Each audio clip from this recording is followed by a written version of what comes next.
And for all of those hitting the water tonight, the Coast Guard is reminding people to play it extra safe this year. You might not realize it, but heavy rains and flash flooding from last Friday are still having an impact on local waterways. New at 5:30, News 4's Brittany Smallwood has a crash course in boater safety tonight. Brittany? Jackie, because of the heavy rains, debris is collecting in waterways, and it's making it tricky for some boaters to navigate safely. So I caught up with some members of the U.S. Coast Guard this afternoon, and they shared some boater safety tips. The heavy rains and flash flooding from last week is pushing debris into the waterways. The logs, garbage, and trees could cause problems for boaters and even puncture some vessels.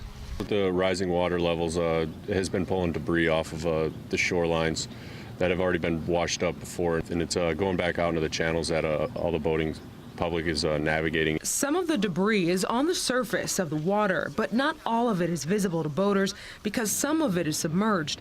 As a result, U.S. Coast Guard officials say everyone out on the water needs to be alert and on the lookout for anything hazardous. They say it's also important for boaters to know the waterways. For example, Wednesday night, a group of 6 people were out on the Niagara River when officials believe their boat hit the bottom of the river and started filling with water.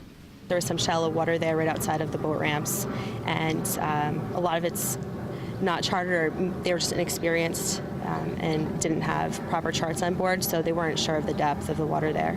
When the Coast Guard arrived, they made sure they got the 2 children safely off first. They were a little frantic. There was a 2-month-old baby on board and a 9-year-old, and the child was visibly getting upset. We quickly pulled right alongside and got the children on our boat. Petty Officer Bossinger says if someone is an inexperienced boater, they should tell someone else that is not on the boat where they're going and when they expect to get back. Also, if you find yourself in trouble on a boat, officials say it's always important to call 911 or the Coast Guard. Reporting live, Brittany Smallwood, News 4.